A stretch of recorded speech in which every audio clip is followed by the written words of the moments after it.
इस चरणों की रज की अद्भुत महिमा है भैया। मैंने एक दिन और कथा में कहा था कि अहिल्या का उद्धार भगवान के चरण ने नहीं, भगवान के चरणों की रज ने किया। गौतम नारी श्राप बस उपल देह धरि धीर चरण कमल रज चाहती। क्या चाहती है? चरण कमल रज चाहती, कृपा करहु रघुवीर। गुरु के चरणों की वंदना करी, रज की वंदना करी। इसके बाद गोस्वामी जी कहते हैं, जब ते राम ब्याह घर आए, ब्याह घर आए, नित नव मंगल मूंद बधाई, रिधि सीधि संपत्ति नदी सुहाई, नदी सुहाई, उमगी अवधयम बुध कहाँ आई, रिधि सीधि संपत्ति। जिस दिन से राम जी का विवाह हुआ है उस दिन से अयोध्या में नित्य नया मंगल हो रहा है, नित्य नवीन मंगल। नित्य मंगल कब होगा? जब हमारा नित्य का दर्शन अलग होगा, नित्य का भजन अलग होगा। भजन भी कैसे बढ़ाना चाहिए? भजन ऐसे बढ़ाओ, आज तक 2 माला करता था, अब 3 माला करूंगा। अभी 3 करता था, अब 4, अब 4, अब 5। ऐसे भजन बढ़ाओ भैया। अपने खुद से कंपटीशन करो, खुद से प्रतिस्पर्धा है। पहले मैं आधे घंटे पूजा करता था, मैं 1 घंटे करूँ। रोज में 5 चौपाई पढ़ता था, अब मैं 10 चौपाई पढ़ूंगा। नित्य नवीन होता जाएगा जीवन भैया। हम जीवन को भी देखो, एक जीते तो सब हैं ही। कोई मर मर कर जीता है, कोई रो रो कर जीता है, कोई हंस हंस कर जीता है, लेकिन कोई भज भज के जीता है भैया। जीने जीने में भी अंतर है। इस दुनिया में केवल 2 काम आ जाए, या तो जीना आ जाए या तो मरना आ जाए। हमको केवल 2 काम आ जाए, या तो जीना आ जाए या तो मरना आ जाए। मरना सीखना हो तो भागवत श्रवण कर लो, और जीना सीखना हो तो राम कथा श्रवण कर लो। जाते तो सब हैं और सबको जाना ही है। मरना मरना सब करे पर मरण न जाने कोई, एक बार ऐसा मरो कि फिर ना मरना होए। जाने जाने में भी अंतर होता है। एक जाता है तो दुनिया सुबहाती है, और एक जाता है तो यही कहते हैं चलो अच्छा हुआ धरती का एक बोझ कम है। एक बार एक पत्नी ने अपने पति से कहा, तुम जिस दिन मरोगे तो कोई रोएगा भी नहीं। पति ने कहा, क्यों नहीं रोएगा? तो पत्नी ने कहा, मुझसे झगड़ते हो, बच्चों से झगड़ते हो, बहू से झगड़ते हो, अड़ोसी पड़ोसी से झगड़ते हो, जिस दिन मरोगे तो कोई रोएगा भी नहीं। पति ने कहा, रोएगा कौन? किराने वाला, 1 महीने से उसके पैसे नहीं दिए। रोएगा कौन? दूध वाला। ऐसा रोना छोड़कर नहीं जाना भैया। ऐसा रोना छोड़कर जाना जैसे तुलसी गए थे। तुलसी ने जब प्राण त्यागा तो पूरा संत समाज रोया था।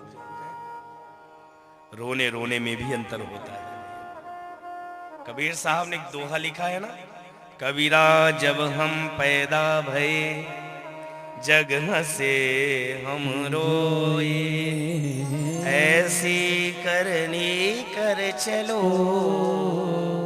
हम हंसे जग रोए। ऐसा करके जाओ कि हम तो हंसते हुए जाएं, लेकिन हमको याद करके दुनिया रोए भैया। कुछ ऐसा करके जाए। इसके बाद ऐसी कथा आती है, नित्य अयोध्या में मंगल गीत गाए जाते हैं। जिस दिन से राम विवाह कर कर आए उस दिन से तो अयोध्या की अनुभूति ही अद्भुत हो गई भैया। घर घर माताएं चौक डालती हैं, घर घर मंगल कलश रखे जाते हैं, और घर घर बधाई गीत गाए जाते हैं। पहले जब विवाह होता था बच्चों का तो महीनों पहले से माताएं गाना शुरू कर देती थी। आजकल तो बस डीजे बजा दो फुर्सत, उसी दिन नाच लो गा लो है। नहीं, पहले महीनों उत्सव चलता था। 15 दिन पहले प्रारंभ और 15 दिन बाद तक चलता था है। आजकल तो उसी दिन पता चलता है जिस दिन बारात आने वाली हो या जाने वाली हो है। वो परंपराएं ही विलुप्त होती जा रही हैं। अयोध्या में नित्य मंगल हो रहा है, और गोस्वामी जी कहते हैं, एक समय सब सहित समाजा सहित समाजा राजसभा रघु राज विराजा त्रिभुवन कातिन काल जग माही काल जग माही पूरी भाग दस रथ समनाही। गोस्वामी जी कहते हैं दुनिया में दशरथ जैसा महान कौन होगा, दशरथ जैसा भाग्यवान कौन होगा, दशरथ जैसा ब्रह्मानंद किसे मिला होगा भैया। आपको एक बात बताएं, दुनिया में आनंद तो बहुतों को मिला है, लेकिन परमानंद आज तक दुनिया में दो को ही मिला है। तीसरा उदाहरण मुझे तो नहीं मिला, आपको मिला हो तो बताना। आनंद बहुतों को मिला है, लेकिन परमानंद तो दो को ही मिला है। और वो दो कौन है? एक है नंद बाबा और दूसरे हैं महाराज दशरथ। एक के घर में कृष्ण आ गए और एक के घर में राम आ गए। जिसके घर में राम आ जाए उससे बड़ा बड़भागा कौन होगा? हम भी तो प्रयत्न करें कभी हमारे सामने भी प्रभु आ जाए, कभी कृपा कर दे, हमारे सामने भी आकर खड़ा हो जाए। कभी हम मंदिर जाएं तो कह दे कि चिंता मत कर मैं तेरे साथ हूं, और वो कहता है भैया, हमको उसकी आवाज सुनाई दे तब ना। कभी कह दे अरे तू चिंता क्यों करता है, तेरे साथ तो मैं खड़ा हूं। भूरि भाग दशरथ समना। गोस्वामी जी कहते हैं धरती पर दशरथ जैसा बड़भागा कोई है ही नहीं। त्रिभुवन तीन काल जग माही, त्रिभुवन तीन, तीनों भुवनों में दशरथ जैसा कोई है ही नहीं।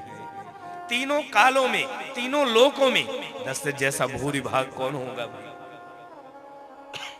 जिसके घर में राम जैसा पुत्र हो, जानकी जैसी बहू हो। और हमारे एक भजन है ना, नगरी हो अयोध्या सी, नगरी हो अयोध्या सी, रघुकुल सा घराना हो, रघुकुल सा घराना हो, चरण हो राघव के जहाँ मेरा ठिकाना हो, चरण हो राघव के जहाँ मेरा ठिकाना हो। लक्ष्मण सा भाई हो कौशल्या माई हो, स्वामी तुम जैसा मेरा रघुराई हो, स्वामी तुम जैसा मेरा रघुराई हो। जिसके घर में राम जैसा पुत्र आ जाए, जानकी जैसी बहू आ जाए, भरत जैसा भाई का प्रेमी आ जाए, लक्ष्मण जैसा सेवा करने वाला आ जाए, उसी घर में राम राज्य आ जाता है। उसी घर में राम राज्य की स्थापना हो जाती है। मेरे राम जैसा दुनिया में कोई है क्या? मैं एक दिन और कथा में कहा था, पुत्र हो तो राम जैसा, भाई हो तो राम जैसा, मित्र हो तो राम जैसा, पति हो तो राम जैसा, पिता हो तो राम जैसा, और यहां तक कह दिया कि दुश्मन भी हो तो राम जैसा। कौन है राम जैसा? राम सा पुत्र न राम सा भ्राता, सबसे निभाए प्रेम का नाता। राम सा पुत्र ना राम सा भ्राता, सबसे निभाए प्रेम का नाता। राम सा पुत्र न राम सा भ्राता, सबसे निभाए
मूल राम सुत जासु, जो कछु कहि थोर सब तासु। गोस्वामी जी कहते हैं कि जिसके राम जैसा पुत्र हो उसके विषय में जितना कहा जाए उतना ही थोड़ा ही है। धीरे धीरे समय बीतता गया भैया। एक दिन महाराज दशरथ आईने के सामने जाकर अपने केसों को संभाल रहे थे। महाराज दशरथ ने मुकुट उठाया और जब मुकुट अपने सर पर लगाया तो क्या देखा कि कान के पास के बाल सफेद हो गए। जरा दर्शन करिए। दशरथ जी ने देखा कि कान के पास के बाल सफेद हो गए। अब आजकल वालों के सफेद होते तो काला पीला लगा लेता है? अभी बूढ़ा थोड़ी ना दिखना है। यहाँ तो 80 बरस के हो जाए लेकिन बस है? कब बचपन से 55 के हो जाते हैं पता नहीं चलता भैया। लेकिन फिर काला पीला लगा के भगवान को ही दांत दिखाता है। देख लो, पहले तो कम काले थे, अब तो नेच बढ़िया। बंधु, इसका कथा का भाव क्या है? इसका अर्थ है कि जिस दिन बाल सफेद होने लगे तो अपनी जिम्मेदारियों से धीरे धीरे मुक्ति पाना शुरू करो। लेकिन यहाँ तो बुढ़ापे में जितना बुढ़ापा आने लगेगा उतना ही माया घेरने लगेगी। और गोस्वामी जी कहते हैं, श्रवण समीप भय शीत केसा, मनहु जरठ पन अस उपदेसा। कान के पास के बाल सफेद हुए। महाराज अवधेश कहते हैं अब बुढ़ापा आ गया है, अभी काम करता हूँ। मेरा राम हर प्रकार से योग्य है, अब मुझे राम को युवराज के पद पर बिठा देना चाहिए। और पता है जैसे ही मन में ये बात आई तो किससे कहा पता है? परिवार से ना, मंत्रियों से ना, किससे कहा? अपने गुरु को जाकर बताया। गोस्वामी जी कहते हैं महाराज अवधेश गुरु वशिष्ठ के पास गए, चरणों में बारंबार प्रणाम किया है। क्या कहा? जे गुरु चरण रेणु सिर धरहि, ते जनु सकल विभव बस करहि। जे गुरु चरण रेणु सिर धरि।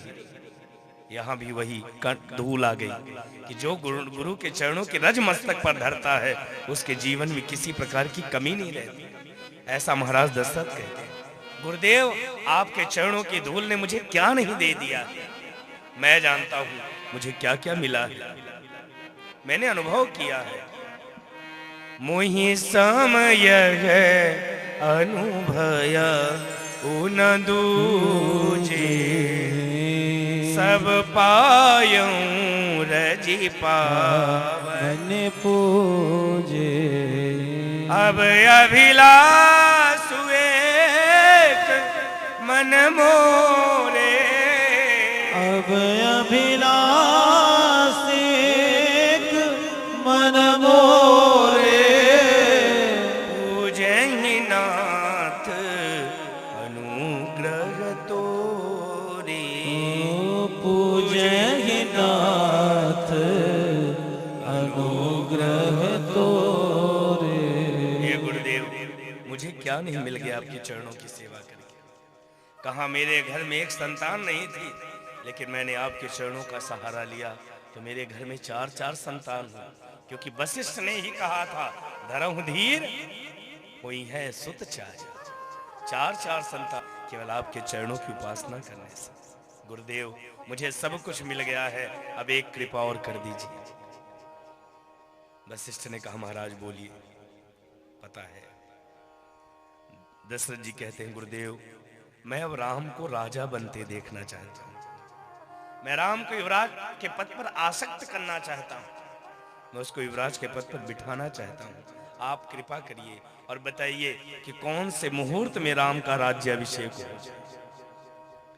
गुरुदेव वशिष्ठ ने वाल्मीकि रामायण में लिखा है कि वशिष्ठ ने कहा, अवधेश मुझे कुछ सही होता दिख नहीं रहा। यदि राम का तुम राज्याभिषेक करना चाहते हो तो कल ही कर दो। ये वाल्मीकि रामायण का मैं आपको बता रहा हूं, कल कर दो, नहीं तो मेरा ज्योतिष ऐसा कहता है कि 14 वर्ष अवध में कोई उत्सव नहीं मनाया जाए। गुरु दूरगामी की सोचता है भाई, उसकी दूरदृष्टि होती है।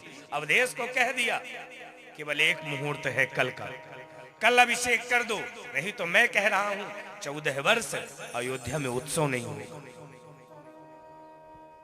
दशरथ जी ने कहा गुरुदेव इतना जल्दी सब होगा कैसे?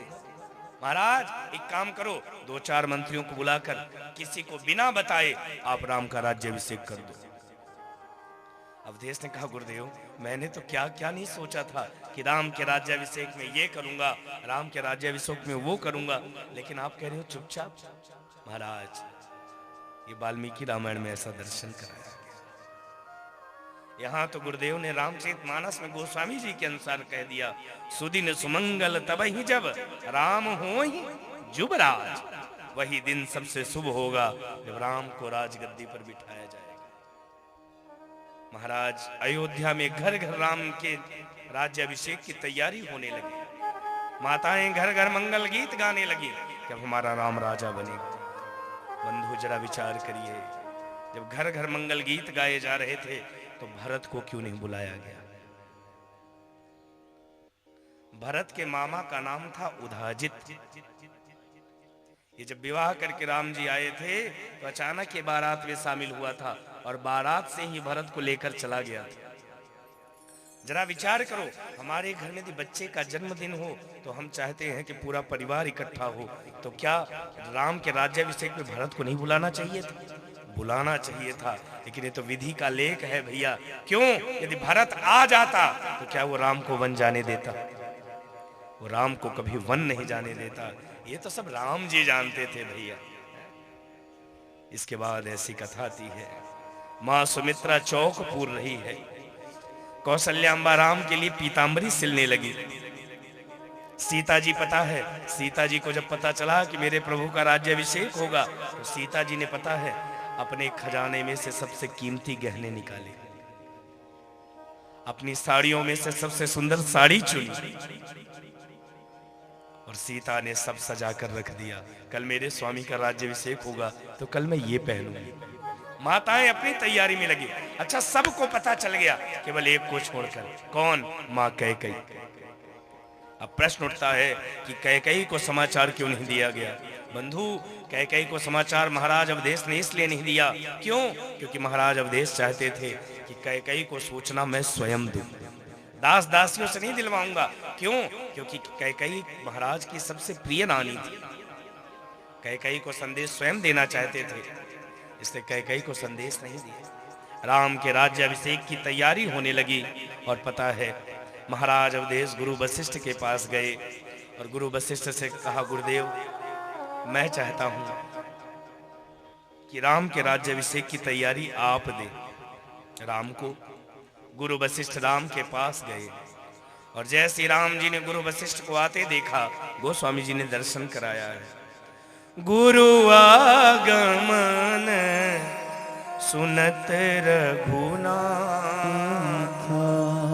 द्वार आई पद नायउ माथा, सादर आराग देई घर आने, सादर आराग देई घर आने, सोरग भांति पूजी सनमानी, सोरग भांति पूजी सनमानी।